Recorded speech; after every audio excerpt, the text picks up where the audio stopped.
Okay, so welcome to lecture number 5, Wireless Communications Lab, Professor Robert Heath. So today we're going to continue exploring the connection between signal processing and communications. And the first thing that we're going to do is talk about discrete time processing of band-limited continuous time signals. And so this is going to be how we develop a model for the continuous time system in discrete time. And so you should be able to explain using a combination of sampling, digital filtering, reconstruction, how to process a band-limited continuous time signal totally in discrete time. And that seems kind of complicated, but I'll explain why we do that and the purpose. And then because a lot of the signals we deal with are random, we will also talk about the frequency response of a random signal. So you should be able to define the power spectrum and then use it to define the bandwidth of a random signal. And then we'll talk about just what bandwidth means with real signals that are not perfectly band limited. And then we'll wrap up with the complex envelope representation of a signal here. So each of these sections here is a little bit shorter than in some of the previous lectures, which is why we can do all of them at once. Okay, so let's go ahead and start with discrete time processing of continuous time signals.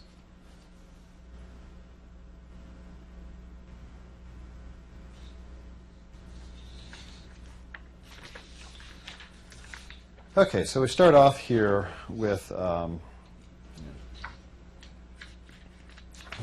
general objective of what we want to do here is as follows here. So let's just start off with 1. So this is discrete time processing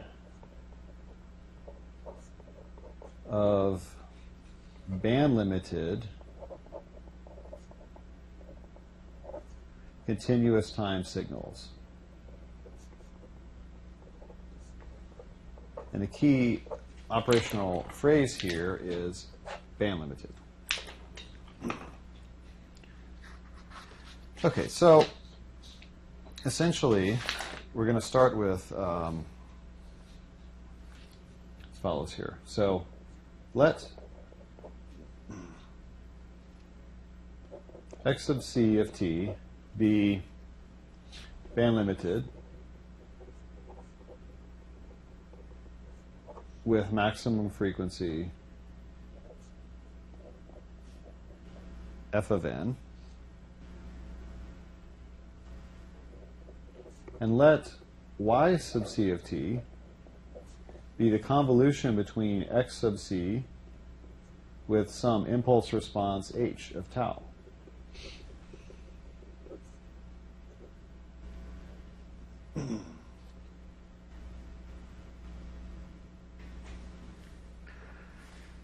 So first of all, we can observe here that x sub c of t is band limited, so we can represent it from its samples. So let's put that observation down here. So observe 1. X sub c of t can be represented by its samples x of n. And 2, y of c of t is also band limited.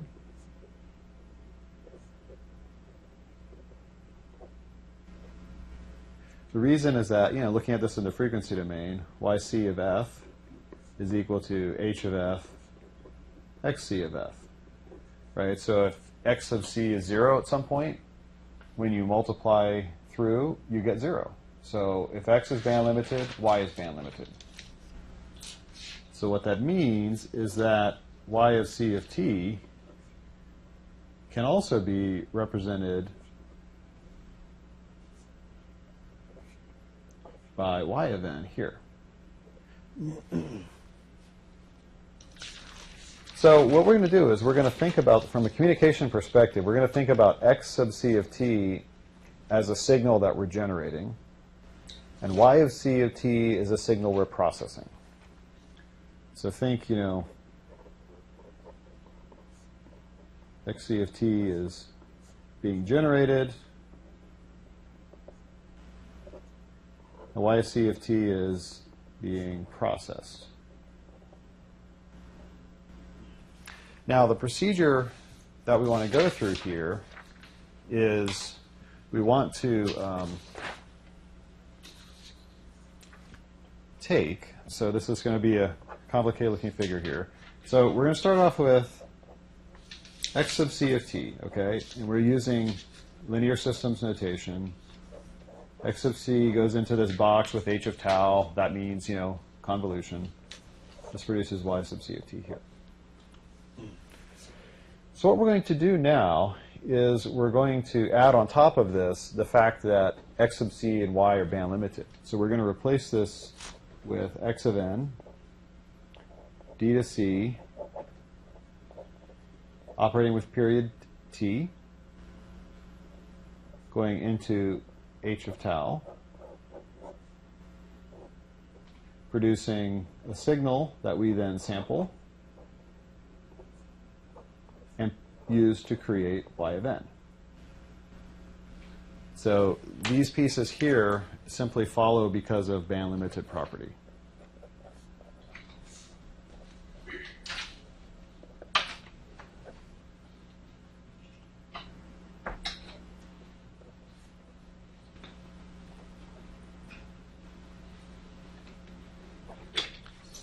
Okay, so now,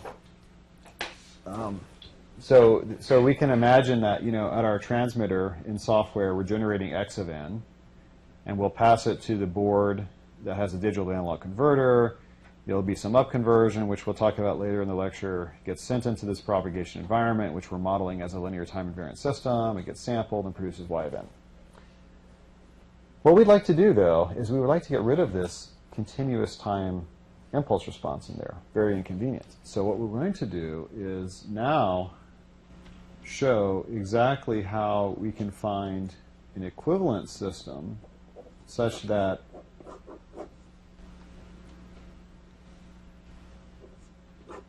I can replace this whole operation here with one discrete time system. And so then this will be what we call the discrete time equivalent. In this case, we'll call it channel.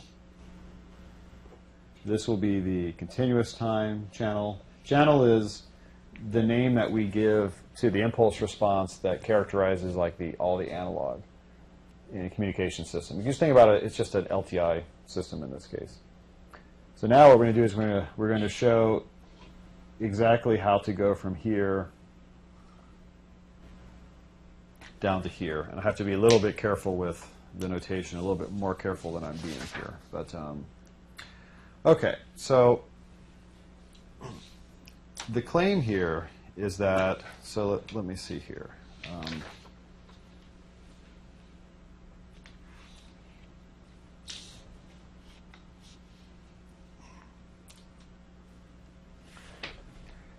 Yeah, so the basic result comes from essentially 351M, but let me try to walk through the steps of it here. I can't remember if I usually do this calculation. Yeah.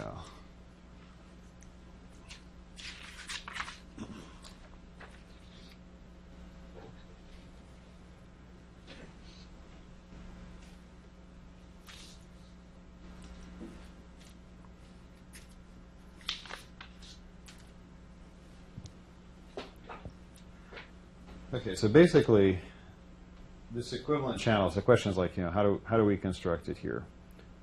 So I have in the book this detailed diagram here, but let me just kind of highlight the intuition of what's happening here. Essentially, we're going to have this band limited signal. Suppose it looks like that. and then it's hitting this impulse response, h of f, which is not band limited here. And it's producing the signal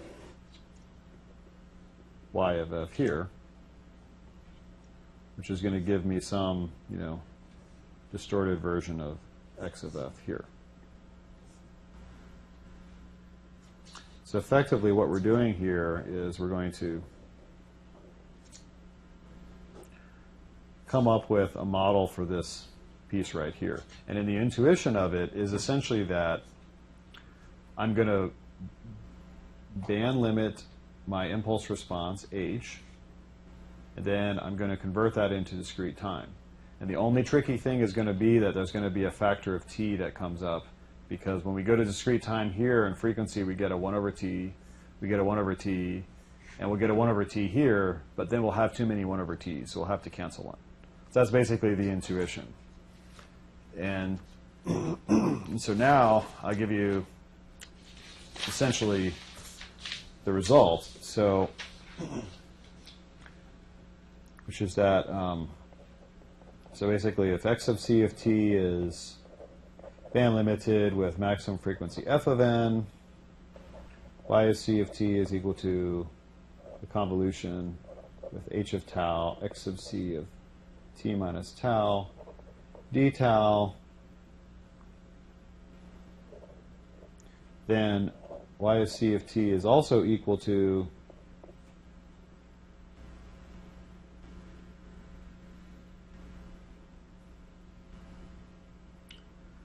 let me see, yeah, okay, the sum over n, y of n, sine of pi t minus nt over t divided by pi t minus n capital T over t, where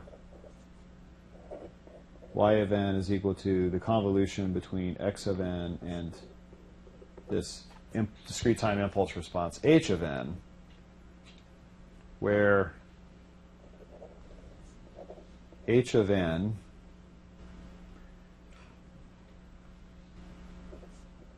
is the equivalent channel.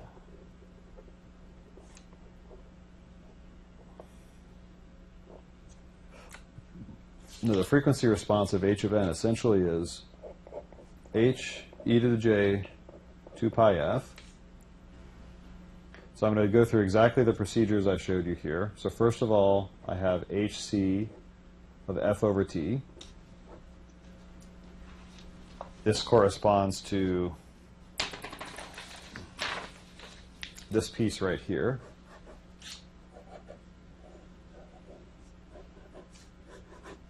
Going into discrete time. So that's the hc of f over t. And then I've got the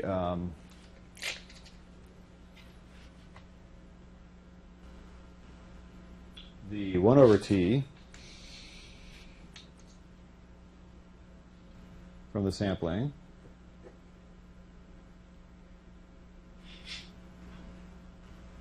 And then I've got this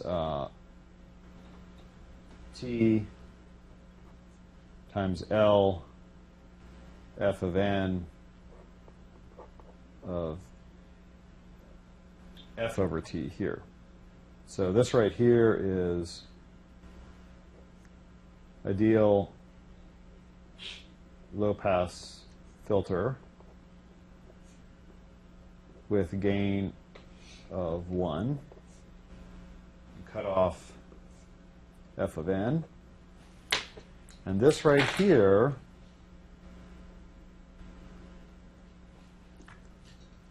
factor of t cancels the 1 over t.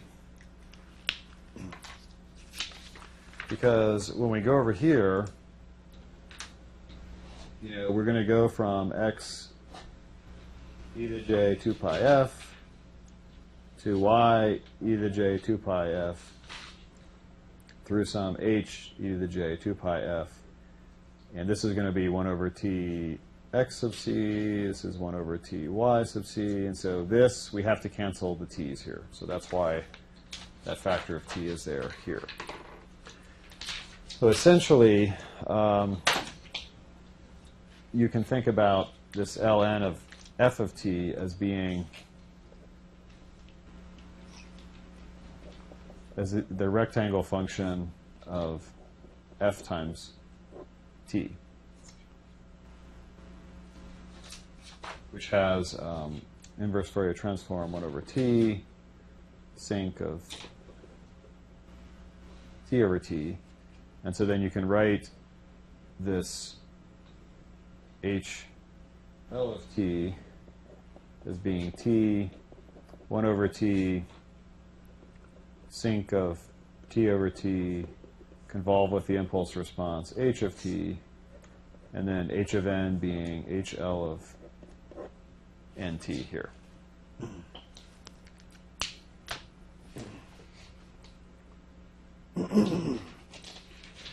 So essentially, all you have to do is low-pass filter h of t and scale. And then you end up with, so notice that the t and the 1 over t cancel. So this is, by the way, just h of t convolved with the sinc of t over t sampled at t equal to nt here. So I have more detail on this in the book here. This was a topic of confusion for a long time because of this factor of t, but I have actually gotten it correct here, and it's really just to ensure that the gain is constant from the system there. So note that this h of n is not the sampled version of h of tau. I mean, the notation I've used is abusive a little bit here because you think h of n is this sampled, but it's not, because we have to take this, low-pass filter it, scale it to get the sampled version. So that's the only tricky thing in all of this here. And this is a result that we derive in 351M, and I have also some more detail on it in the book there. But that's essentially the idea here. So basically, we can perfectly replace this this operation here. We can go from band-limited input, continuous time, LTI system, output. This is band-limited, this is band-limited. So we have discrete time signal, band-limited signal, continuous time system, sampled, discrete time signal. So we can replace all of that with this, h of n, as long as we filter, scale, and sample the h. So that's like the main message here. And this result we're going to use to derive the equivalent, a discrete time equivalent channel. So we're going to do that a little bit later in the lecture, or maybe actually we do that at the beginning of the next lecture. Okay, so any questions about this here?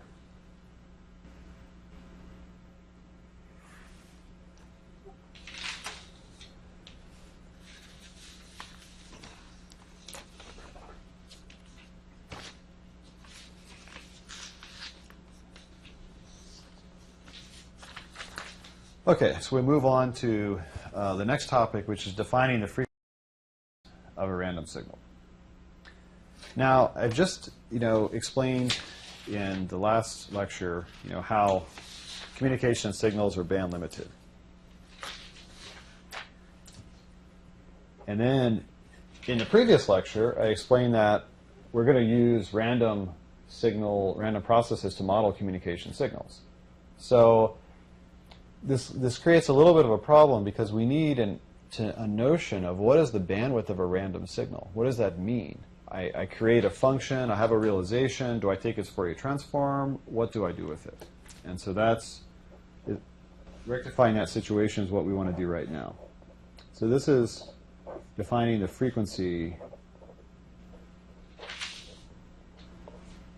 of a random signal. And note that this is not, computing the bandwidth of a random signal. We need essentially a definition of something that's going to behave in a similar way as the Fourier transform here. So the starting point is that, conventional random signals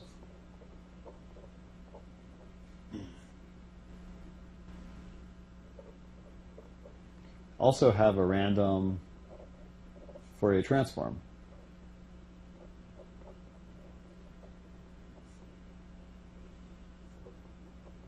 And this kind of makes sense. I mean, if you generate x sub c of t from some random process, then you compute x of f, but it's also random in some sense. I mean, it may be a random process with different properties, but it's just, you're just taking the realization of this process and just manipulating it. That's all. It doesn't necessarily behave in ways that we would expect because it's also a random variable. So, it's not necessary, and often you can't even compute this here. So it's may not even be well defined.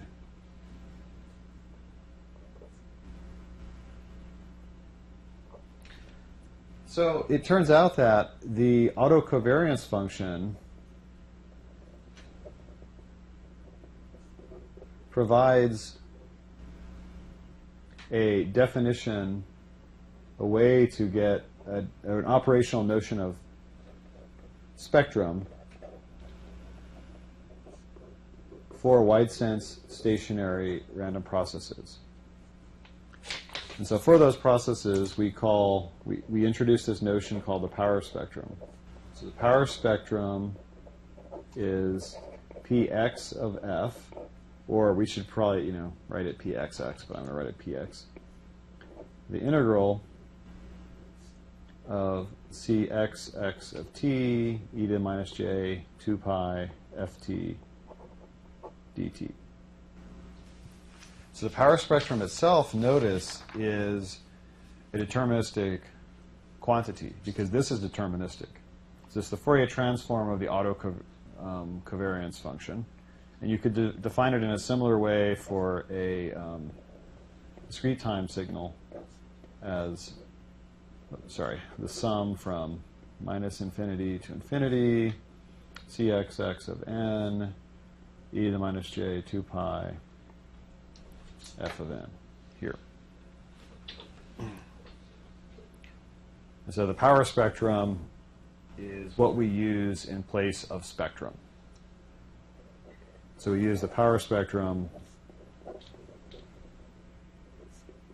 to define bandwidth of a random signal.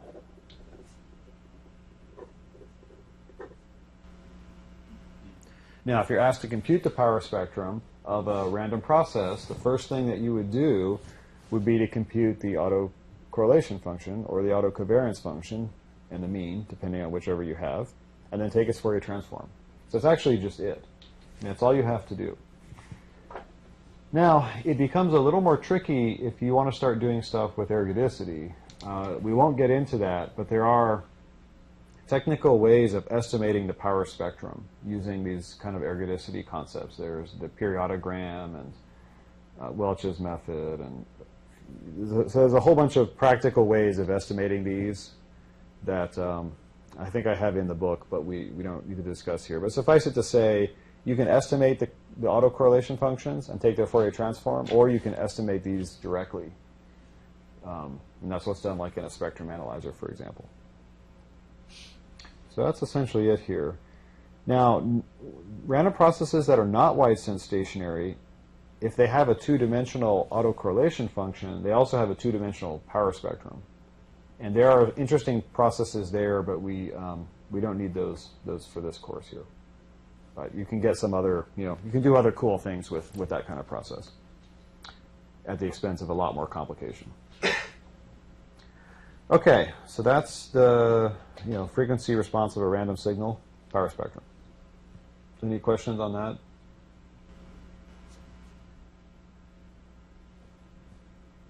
that? Okay. So that's 4. So we are in it's half hour in now. No, more than that, 45 minutes away from the end. So I'll take a short break here to thing on the web that is important. If you haven't seen it already, hopefully you've seen it, but I'll show you a couple things here. Let's see. Where's that?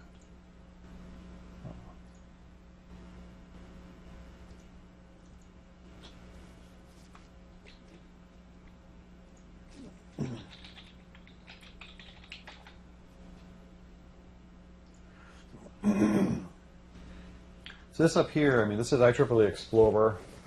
How many of you have used Tripoli Explorer in here in the class?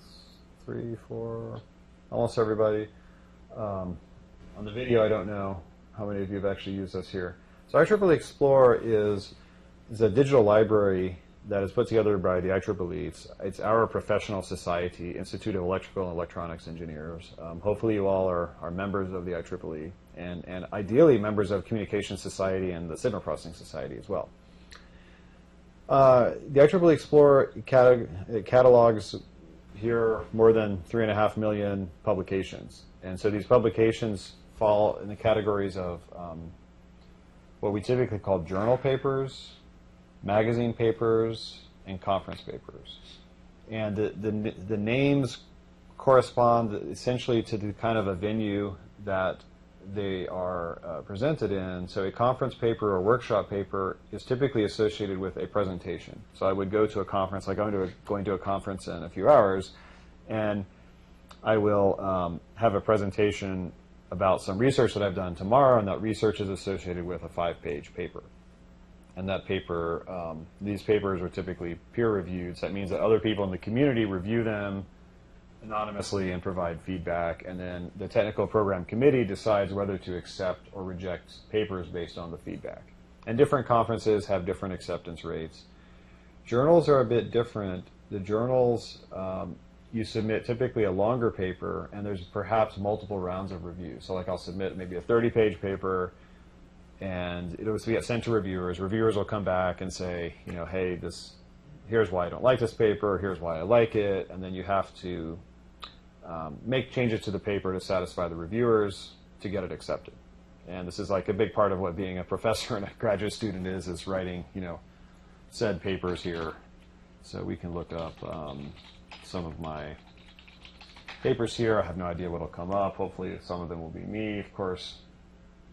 Oh yeah, this is one of the great things about IEEE Explorer, and my last name in general, is that a lot of times search engines think you're misspelling health. And so as far as health data stream analytics, it's not really helping me out here. Let's see. Wow. Oh, that's depressing, man. Oh, finally. So I have one paper down here, way 4 or 5 down. So this is a journal paper here.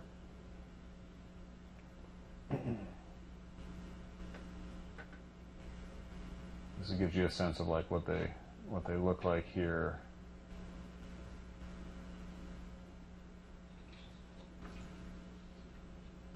And then this is an example of a conference paper. This is from 2008, annual conference on information sciences and systems. So that's kind of what it looks like. Sort of similar. You know, you'll actually be able to understand a lot of these papers by the end of class because they use just some rather basic concepts of MIMO. You know, this is a capacity plot, but it's plotted in SNR and dB, and you know, papers always have references at the end. And so the references at the end is a way for you to dig back and find, you know, other references of interest. And so I'm mentioning this, you know, for the graduate students that are taking the course, we'll need to write a paper that's a project for the end of the class. And so you'll need to have either like a conference paper or a journal paper by the time the class is done. And even if you're not a graduate student, you may want to find out more information. Often what's in textbooks is woefully out of date because it takes so long to get the book written and then reviewed and then published that's usually at least a year out of date at that point. And papers, sometimes they're also years out of date, but the submission to publication time is typically much faster here. And so these are, so IEEE Explorer is a way to find high quality publications.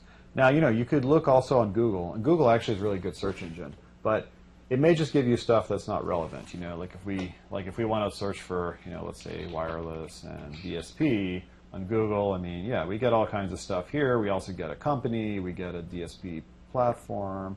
You know, we'll find some papers. Yeah. So here's one that links to Tripoli Explorer.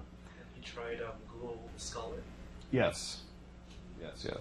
And that's I mean, Google Scholar is a good way to get is to really look up people more than to me than publications. Although yeah, I mean, it does have publications too. So but yeah, we could search for, you know, wireless and DSP here, and let's see what happens.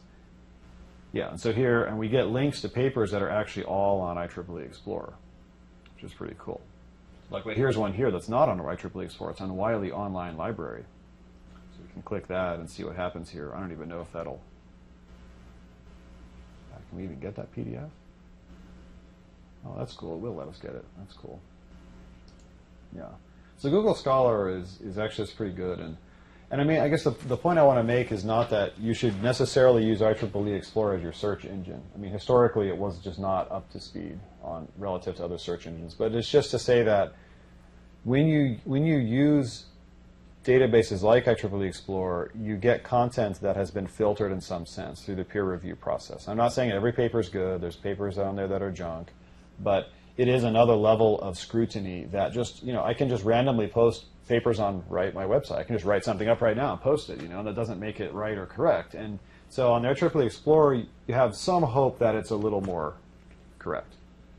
Now, I've been in the business so long that I don't have that much hope, but you know, it is the best way that we have so far. So let's see here. I'm going to look up here. Whoops. So there we go. See, at least it's getting my name. Yeah, see, I have my, this is like my profile page here. Let's see. I really got to get the 2013 numbers up here. This is the problem. Man. So professors, we spend a lot of time looking at our Google Scholar page, you know, and strategizing, and, you know, like I should go down to the paper that's like cited 59 times, the one that's cited 58 times, and, you know, try to get someone to cite it. I don't do that, but I suppose one could do that. Let's see what that paper is here. Yeah, see, look at this, man. There's like 2 papers here with 58 citations. See, if one of those goes up 1, then actually I have to go up to 2 to 60. No, I need both of them to go up to 60 to have an H index of 60. You know. Yeah, looks tough. Anyways, you guys write some papers. Cite these around here, please. See, get those guys up there. Yeah. Okay. So, anyways, that's IEEE Explorer searching. So I do encourage you to look at, you know, papers on IEEE Explorer. One thing in particular to look at is magazine papers. So let me just say that real quick here. So magazines are great because they are targeted towards people that are not necessarily experts. And Signal Processing Magazine is a great example. Okay, this is the front cover of it, which actually is fine for what I want to show. The Communications Magazine, Signal Processing Magazine, they tend to have papers. Signal Processing Magazine is actually very good, has very more in-depth papers than Communications Magazine. But they have papers that are accessible, you know, not so many references on typically interesting topics, tutorial nature. So this is a good place to go. You know, like Signal Processing Magazine, you want to find out about social networks and security and wireless. I mean, it's got papers on all those different topics. I mean, this is one on multi-core platforms. I had no idea this would appear in Signal Processing Magazine. There it is, you know. The invention of the Huff transform. Implicit human-centered tagging. I don't even know what that is. It's in Signal Processing Magazine. So anyway, so this is a good place to go if you're looking for a project topic. This is nice here. If you're thinking about going to graduate school, this is a good place to get ideas about what's really hot. And so I encourage you to check that out. Okay, any comments on that? Questions?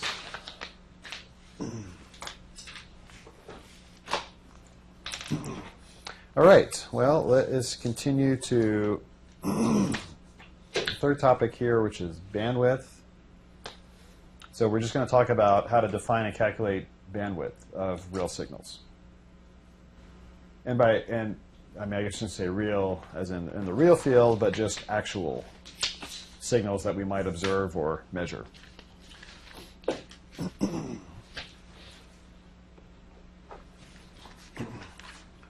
As far as defining bandwidth, let's see, I had a figure somewhere. Where did it go? Ah.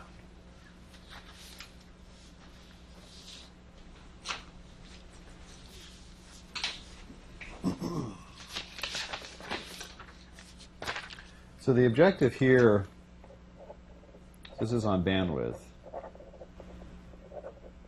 is just to provide some way of defining bandwidth for real time-limited signals. So it's an operational notion of bandwidth.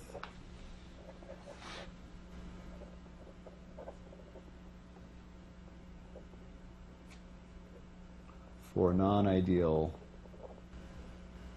time-limited signals.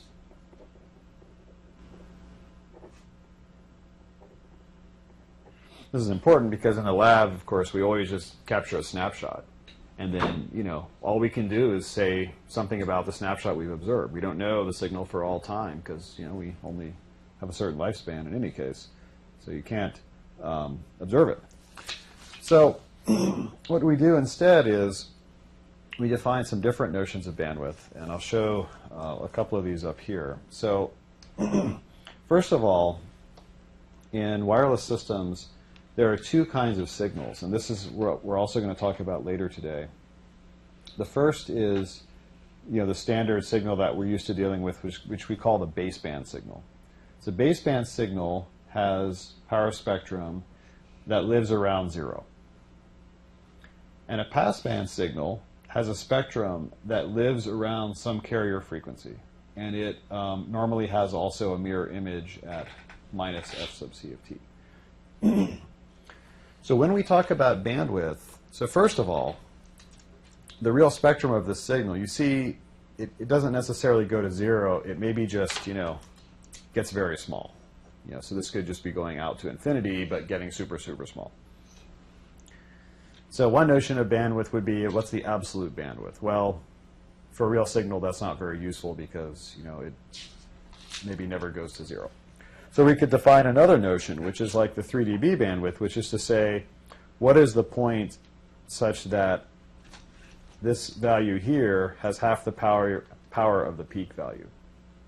And so for baseband signals, you know, and I'll write that down more formally in a second here, we would get something which might be like the 3 dB bandwidth here. And that's typically kind of how we would illustrate it here. Now, one thing I want to point out here is that the passband signals have a larger bandwidth.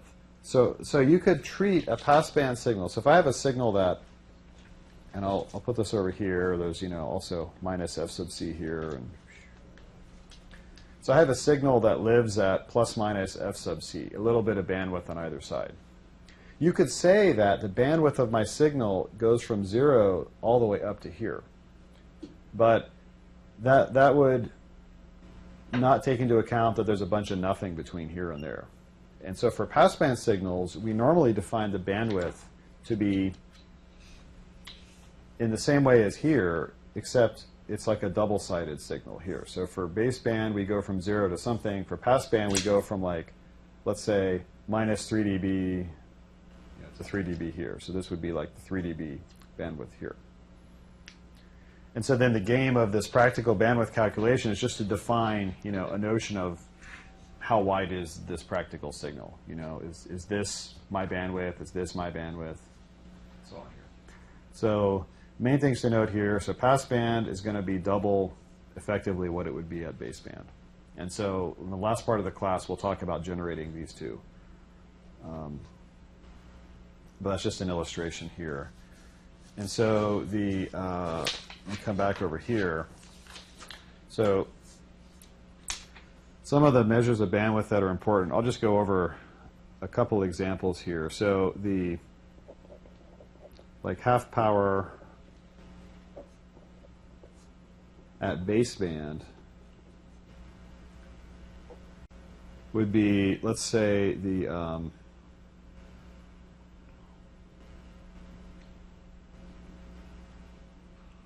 yeah.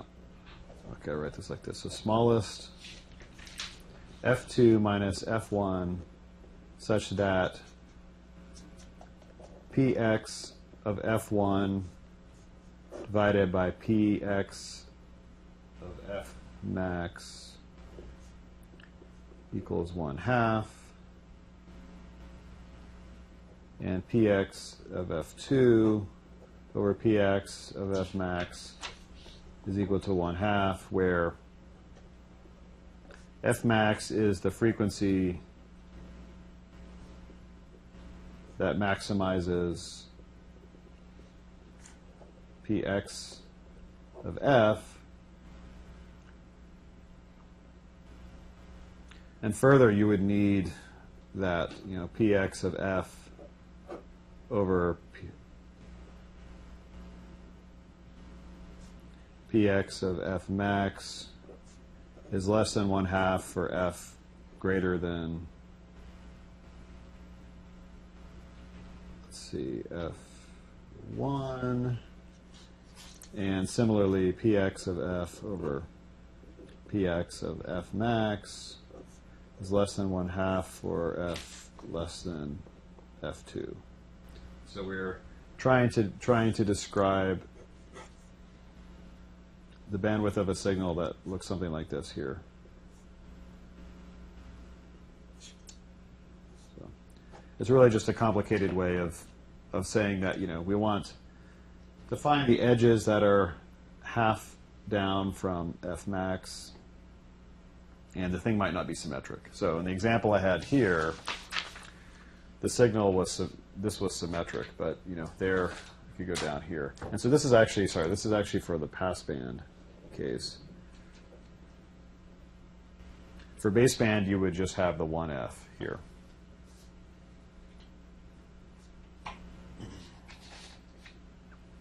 Okay, so the other notions of bandwidth that we'll use, and so these are described in the book here. There's going to be XdB bandwidth, which extends this from 3 dB to some other dB value.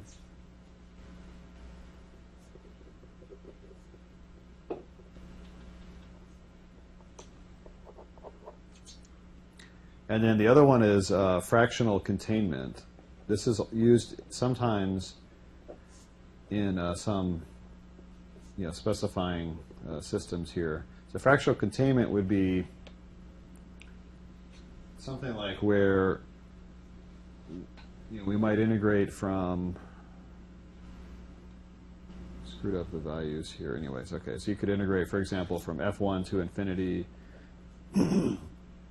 px of f df divided by the total integral of px of f df.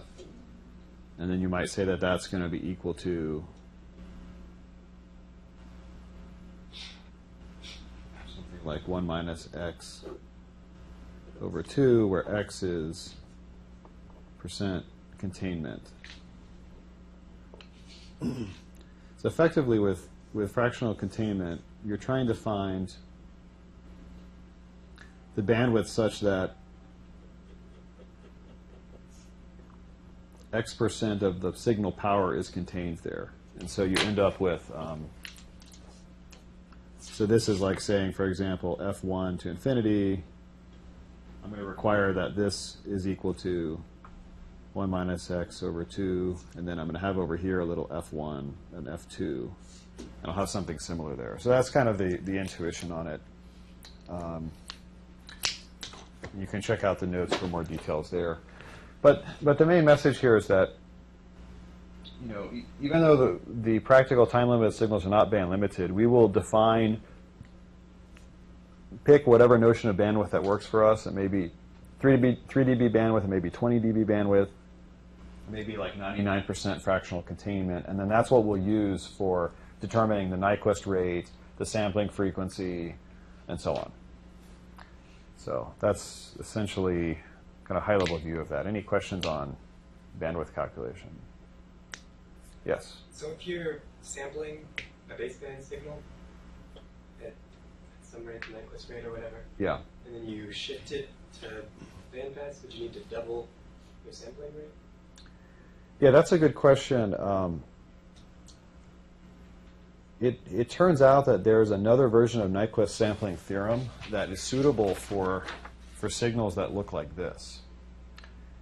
And yeah, indeed, you can get something nearly, yeah, you would need to sample like twice as much, but not, this could be at 1 gigahertz. So I don't have to sample it like 1 giga samples per second, but you need to sample like twice as much.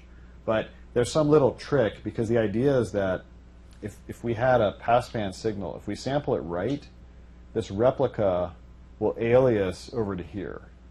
So that's sort of the intuition of it, but I actually don't have the exact specification of that version of Nyquist's theorem, but that's the idea.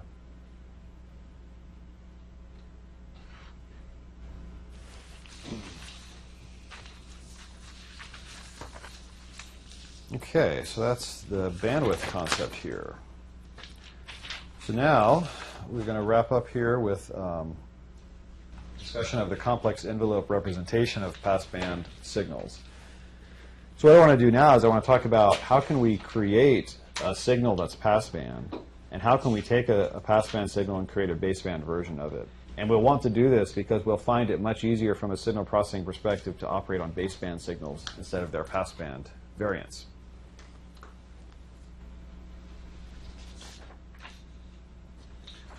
So let's continue now. So we're on 7 here.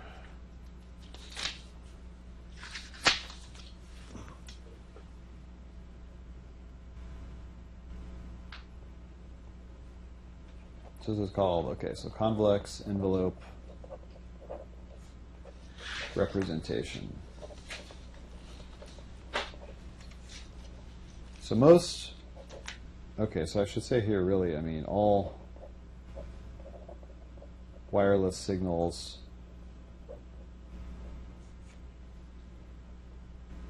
are real passband.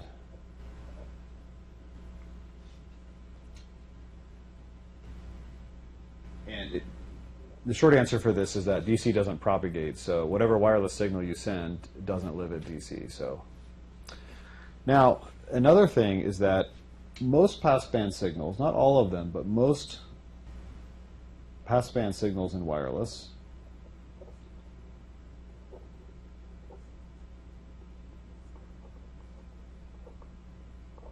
are also what are called narrowband, which means that the bandwidth of that signal, in this case passband bandwidth, is much less than what is called f sub c, which is the carrier frequency that rides on that signal. And this is just a technical detail that matters for the mathematical development here. So essentially the bandwidth is much smaller than the carrier frequency.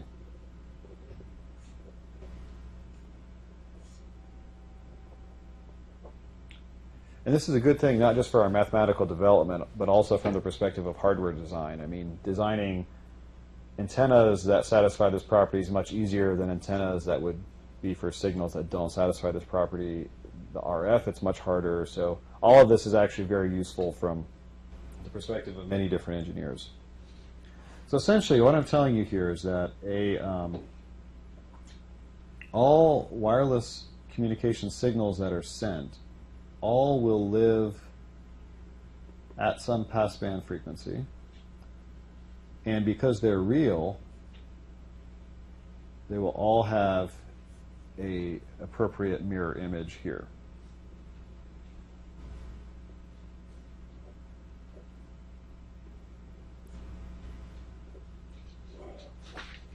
So that comes from the Fourier transform symmetry properties.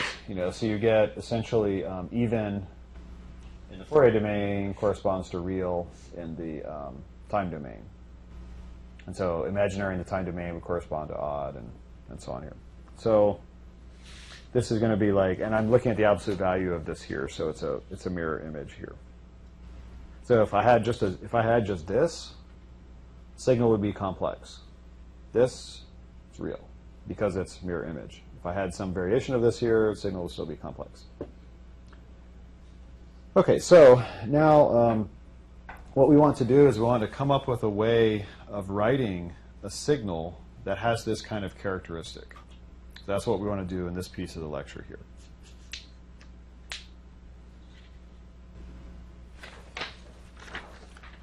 So let's do that.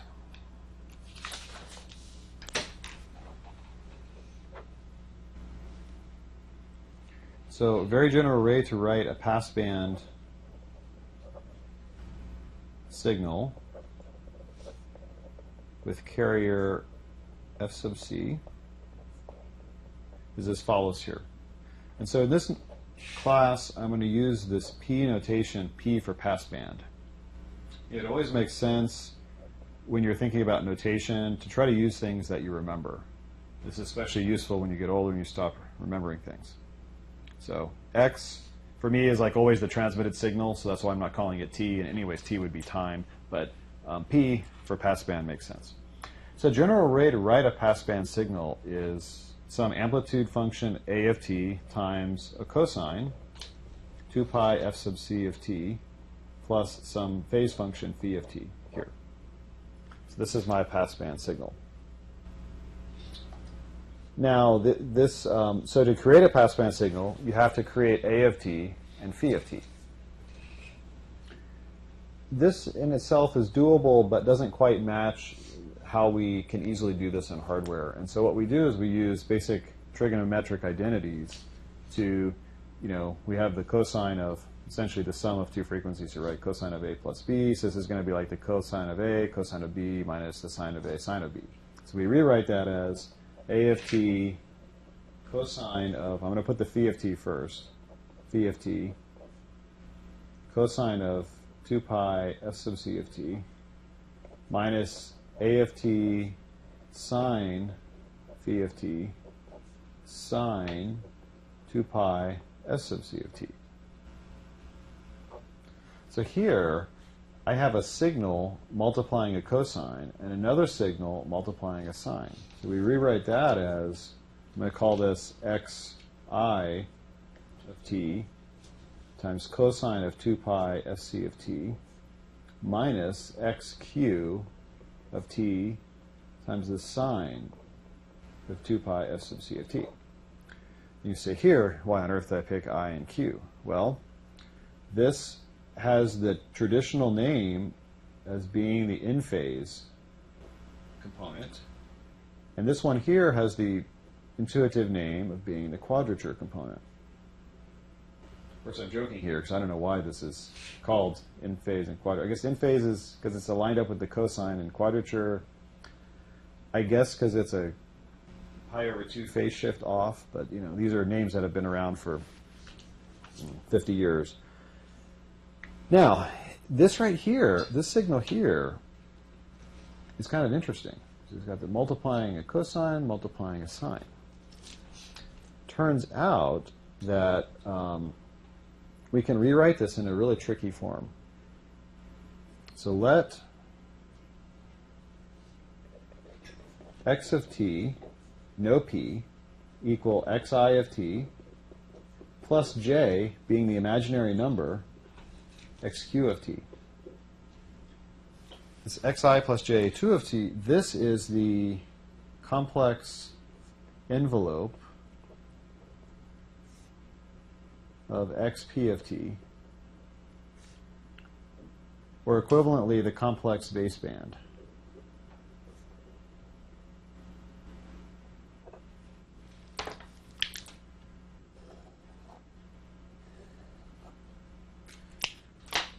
Given x of t, we can connect that to xp as follows. We can write xp of t equals the real part of x of t times e to the j 2 pi f sub c of t. Why we can do this? Well, this is basic complex arithmetic here, that if you write this as xi plus jxq, multiply this by cosine plus j sine, you're going to get, cosine cosine minus sine sine, and then you get the imaginary terms. So this is actually equal to, xi of t cosine 2 pi f sub c of t minus xq of t sine 2 pi f sub c of t. And it's called complex envelope because this signal is viewed to be writing this complex sinusoid. Now, at the end of the day, we only take the real. But that's why it's called complex envelope. It's also because it's complex here. So that's the that's essentially the connection here. So what I'm saying is that any passband signal, xp of t, you could write as a product of a cosine and a sine. So this is the in-phase part, and this is the quadrature part here. So that's kind of the first piece here. So, and then these things here are baseband signals, and then this is a complex baseband signal. Any questions so far? Now, if you take a digital communication class, there's usually a step here in the middle somewhere that involves, creating a signal, creating basically this signal without the real, and using a weird transform to get to it. Anyway, I skip all of that because actually we don't need it here. So the main things to note are, that any x of p of t can be written like this. This is the complex envelope, and equivalently x of p of t can be written like this here. So this is kind of like notation at this point. So now let's figure out how we can use this insight. We use this notation to get more insights into the communication system and figure out how it works. So now let's talk about up conversion. So up conversion is the process of going from baseband to passband.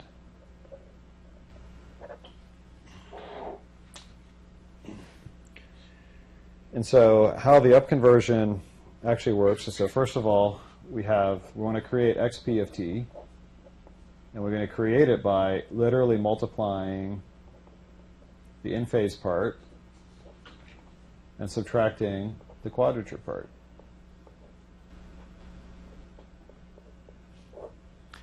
And then in the frequency domain, what's happening, so I'm going to write all this in frequency here. You can go through here, right? If you have xi of t times cosine, you go through, look at the table, you're going to get xi of f divided by 2, shifted plus or minus at f sub c of t here. So if you go through, and then because we're taking the real part of all of this stuff here, you can go through and show that this ends up being 1/2 x of f minus f sub c plus x conjugate f plus f sub c here.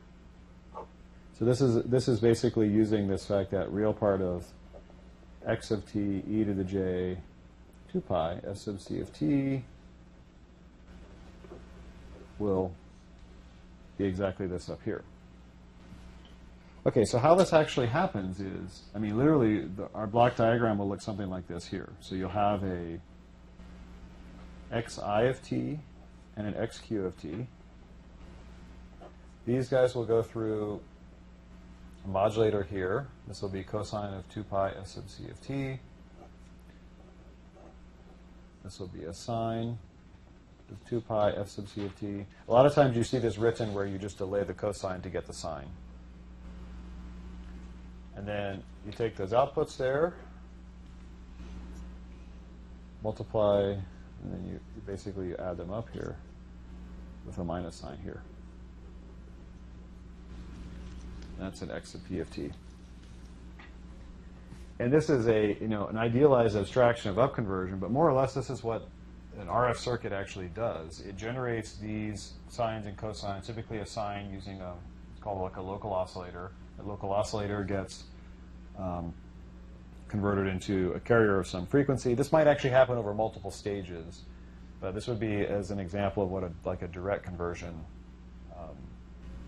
upconverter would look like here. And so you literally take the in-phase and quadrature signals and multiply them by a cosine and a sine. And there's maybe amplification and more filtering, but that's essentially it. And so then this is what's happening on the signal side.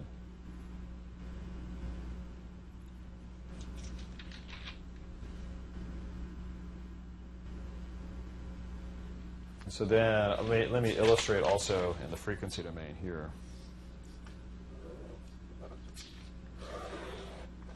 So suppose I have a complex signal here. So this is going to be x, my baseband signal, x of f. Let's say this is, this is f of n, this is minus f of n, this is f of c over here, and let's say this is like 1. When I go to create my passband signal, let's look at this equation here. We shift in the other direction to get our replica that's conjugated, and we divide by 2. The divide by 2 here essentially conserves the power. So you go from here to here, so we're going to end up with, this is still going to be minus f of n, except it's going to be f of c minus f of n, f sub c plus f of n, where this is supposed to be at 1/2. I didn't drew it too high.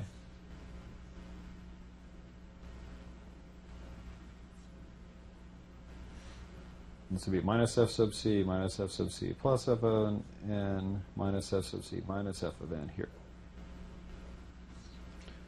So the green is going to be xp of f.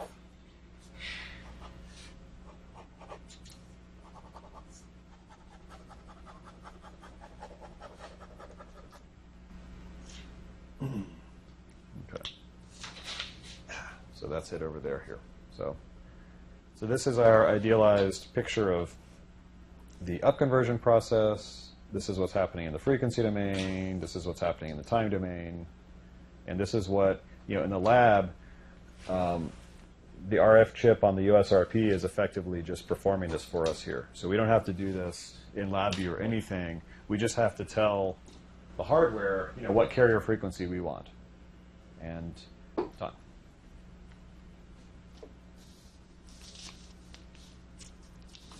All right, so any questions on this here? Okay, so now we're going to go in the other direction. We're going to do down conversion.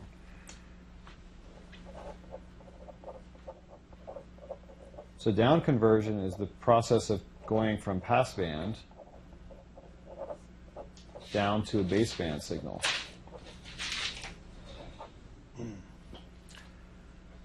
So essentially here, we've got a signal, let's call it yp of t, and we want to create some baseband signal y of t. So how can we do this? This one is a little bit more tricky because it doesn't follow exactly from the definition like the down conversion, like the up conversion did here. So basically what we're going to do is we're observing a passband signal. So we want to figure out what are the in-phase and quadrature components of it. Whereas before, we had the in-phase and quadrature components, and we wanted to create a passband signal. So it's slightly different here. So basically, the trick here, and this trick, of course, has been around for many years, is to use the cosine identities again, cosine and sine trigonometric identities. So we're going to take our yp of t. We're going to multiply it first by a cosine of 2 pi f sub c of t. So that's equal to, so remember that, so yp of t is equal to yi of t cosine 2 pi f sub c of t minus yq of t sine of 2 pi f sub c of t. So we multiply through by cosine, we're going to get a cosine times a cosine and a cosine times a sine. So going back again to these double angle identities here, so we're going to get the cosine times cosine, we're going to get basically it's going to be a 2, yeah, it's going to be a 1/2, and then a cosine at twice the frequency. And then the cosine of the sine, we're going to end up with a sine at twice the frequency. So we end up with 1/2 yi of t minus 1/2 yi of t cosine 2 pi f sub c of t. Shoot, doesn't fit. Minus 1/2 yq of t sine. Sorry, this should be 2 pi f sub c of t times 2. Sine of 2 pi f sub c of t times 2. So these pieces here are carriers at 2 f sub c. And we'll do the same thing over here. We go from yp of t multiplied by the sine of 2 pi f sub c of t. And we'll get out minus 1/2 yq of t minus 1/2 yq of t cosine of, I can go ahead and write it here, 4 pi f sub c of t minus 1/2 yi of t sine 4 pi f sub c of t. So this is again carriers at 2 f sub c. So if we look at this right here, what we see is that we've got a signal with some bandwidth b or f of n plus a modulated signal that sits on a carrier at 2f sub c. So we end up with the sum of these, a signal that's at the baseband here and one that's at a carrier. And so let me illustrate what's happening there. You can kind of get the intuition of the result here. So for example, after doing this multiplication, we end up with, let's say,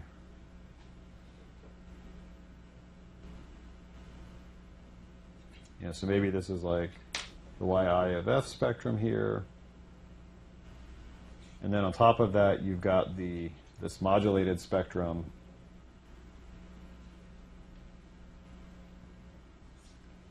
that sits over here at 2f sub c minus 2f sub c.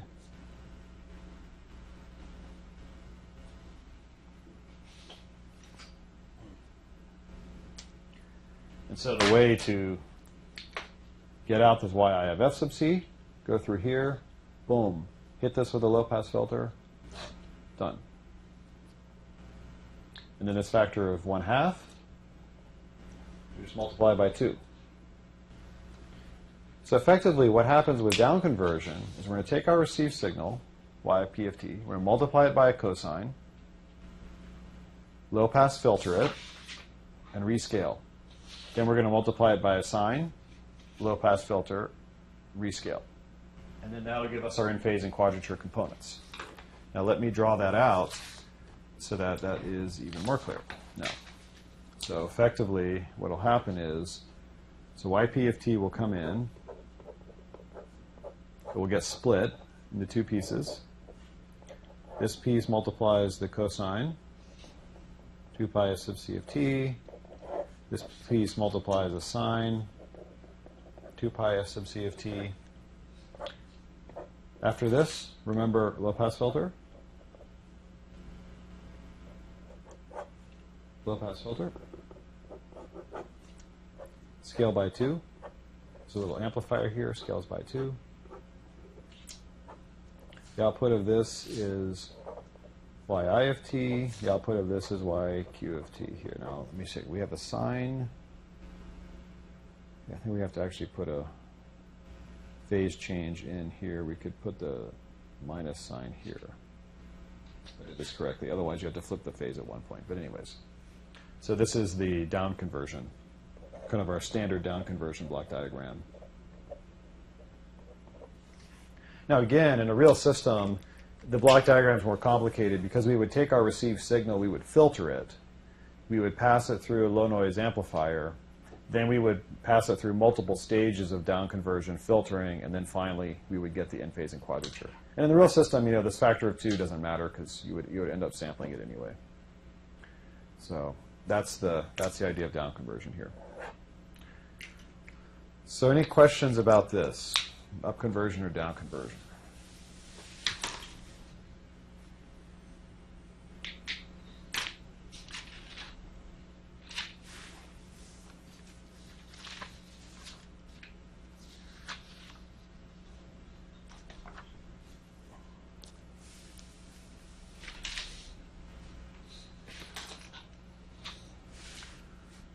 No questions? All right. Well, let me then summarize here what we've done today. So this was lecture number 5. The first thing we did was talked about this idea that's related to Nyquist sampling theorem, which is it's actually a theorem on discrete time processing of band-limited continuous time signals. And what this allows us to do is this allows us to model a system where we're filtering band-limited signals using an equivalent system where we're filtering sampled signals. And so this connected the impulse response used in the band-limited case with the impulse response used in the discrete time case. And where you might have seen this before is this actually came up in filter design in 445S, 351M. You use this, I think this was the impulse invariance, but this I forget now. But this is actually one of the techniques that you use to convert an analog filter prototype into a digital filter prototype. It's also using this concept. I mean, I didn't connect it there because, filter design is just not so interesting, and communication systems where it's at. So, but it's exactly that same principle, and it just means that basically you can do everything in a lossless fashion because you can represent the discrete time signal in a lossless way, the continuous time signal in a lossless way with discrete time. So if you do it correctly with the system, it works. So that's what we did here, and then we talked about the frequency response of a random signal, and essentially I just said that we're going to define the frequency response based on the power spectrum of a Whiteson stationary random process. And so we'll define bandwidth based on that power spectrum. The power spectrum is just a Fourier transform of the autocovariance function. So that's what we did here. Then we talked about bandwidth briefly, and this is just to say that there's different notions of bandwidth, and we have to be able to compute the notion that's correct given the problem, either a baseband or a passband bandwidth. You compute it using absolute 3 dB containment. There's a couple more that are in the book, but just essentially, if I give you a function and ask for the bandwidth in these different techniques, you should be able to compute it. And then finally, we talked about the complex envelope representation of a passband signal. And so the purpose of this is that all wireless signals are passband. Most of them are narrow passband signals that we can write in this special format. And then using that special format, we can create such signals using what's called upconversion, and we can create baseband signals from passband signals using downconversion. And so it's just essentially through the use of trigonometric identities and some Fourier transform properties, we can see how this works in both time and frequency domains. And so hopefully you can illustrate that process, and you can draw the block diagrams, and you can draw the appropriate Fourier transforms for each of these cases here. That is it. Right, 3 lectures at once. I could get a lot of sleep on the plane today.